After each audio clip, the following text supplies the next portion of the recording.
Welcome students. आज के lecture में हम एक्सरसाइज 1.2 के क्वेश्चन नंबर 4 को सॉल्व करने वाले हैं। दोस्तों, ये एक एक्टिविटी है, बहुत ही मजेदार है। देखिए, construct a square root spiral. अब ये क्या होता है स्क्वायर रूट स्पाइरल? दोस्तों, इसमें हमें क्या करना है, हमें यहां पर √2, √3, √4, √5 जितने भी पॉसिबल हो सकते हैं, हमने उनको नंबर लाइन पर रिप्रेजेंट करना है। देखिए, ये जो भी अंडर रूट के नंबर्स होते हैं, इनको नंबर लाइन पे रिप्रेजेंट करने के लिए हम राइट एंगल ट्राइंगल की मदद लेते हैं।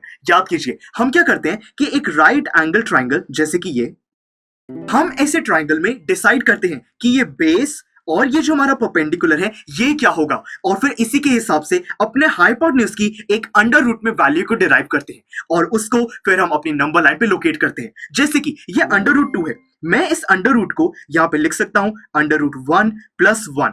तो इससे मुझे पता चलता है कि मुझे दो साइड्स लेनी है, एक साइड होगी 1, दूसरी भी 1, और फिर जब मैं पाइथागोरस थ्योरम से इसको सॉल्व करूंगा, मुझे हाइपोटेन्यूज मिल जाएगा जो कि होगा √2, और फिर मैं उसको नंबर लाइन पे रिप्रेजेंट करता हूं कुछ इस तरीके से। देखिए, ये एक ट्राइंगल है, इस ट्राइंगल में ये साइड हमारी 1 है, ये वाली साइड भी हमारी 1 है, और इसका जो हाइपोटेन्यूज है वो होगा √2। और फिर एक कंपास की मदद से मैं अपनी कंपास को, ये जो निब होती है, इसको रखूंगा 0 पॉइंट पर, और मैं इसको ओपन करूंगा इस पॉइंट तक। और फिर जब मैंने इसको इतना ओपन कर लिया, मैं एक आर्क ड्रॉ करूंगा जो कि कुछ इस तरीके से होगी, और ये पॉइंट मेरा बन जाएगा जो कि √2 को रिप्रेजेंट करेगा। तो मतलब कि √2 को मैंने लोकेट कर दिया। मुझे इसी तरीके से इसी नंबर लाइन पर √3, √4 जितना भी पॉसिबल हो सकता है, मुझे यहां पर उनको लोकेट करना है, और उससे एक स्पाइरल क्रिएट होगा। देखिए, ये √2 को हमने रिप्रेजेंट कर दिया। अब √3 की बात करते हैं। उसके लिए हम क्या करेंगे, ये जो √3 है इसको ब्रेक करने की कोशिश करते हैं। ये बन जाएगा 2 + 1,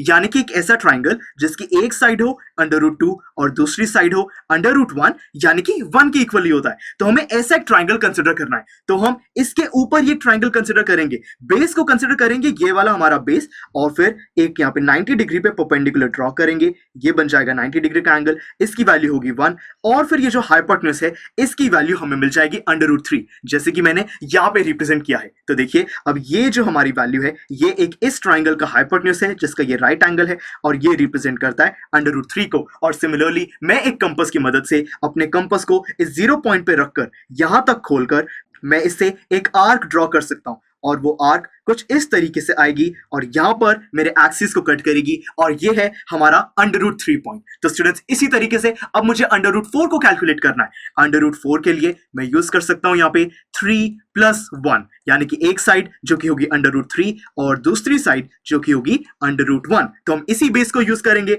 एक 90 डिग्री के एंगल को ड्रॉ करेंगे। ये है 90 डिग्री एंगल, ये हो जाएगी हमारी साइड 1, और फिर ये जो हाइपोटेन्यूज है ये रिप्रेजेंट करेगा √4 को। और देखिए, मैंने यही किया, यहाँ पे ये जो हाइपोटेन्यूज है ये √4 को रिप्रेजेंट करेगा। स्टूडेंट्स, यहाँ पे कंफ्यूज नहीं होना है। हालांकि ये मेथड हम जनरली तब यूज करते हैं जब हमें इरैशनल नंबर्स को यहाँ पे लोकेट करना होता है, और √4 एक इरैशनल नंबर नहीं है, ये 2 के इक्वल होता है। दोस्तों, वो तो एक तरीका है। हम इसको जब लोकेट करेंगे, देखिए, ये जो कंपास है मैं इसको ओपन करता हूं, यहाँ पे 0 पॉइंट पे रखता हूं, यहां तक इसको ओपन करता हूं, और अब जब मैं यहाँ पर एक आर्क ड्रॉ करूंगा, ये जो आर्क है ये मेरी 2 पॉइंट पर ही लाई करेगी। तो मतलब कि मुझे यहाँ पर √4 की वैल्यू मिल जाएगी। तो यानी कि ये हमारा अभी थोड़ा सा स्पाइरल क्रिएट होना शुरू हुआ है। नेक्स्ट हमारी वैल्यू होगी √5, ये हमारा √5 को रिप्रेजेंट करेगा। फिर नेक्स्ट हो जाएगी √6, ये है √7, √8, √9, √10, 11, 12, 13, 14, 15, 16, और ये लास्ट 17। तो देखिए स्टूडेंट्स, ये मैंने एक पूरा स्पाइरल ड्रॉ कर दिया है। ये है हमारा स्क्वायर रूट स्पाइरल, क्योंकि यहाँ पे जितने भी ट्राइंगल्स हैं सारे राइट एंगल ट्राइंगल हैं। देखिए, ये भी एक राइट एंगल ट्राइंगल है, फिर ये एक राइट एंगल है, ये भी राइट एंगल है, ये भी राइट एंगल है। मैं सबको मार्क करता हूं।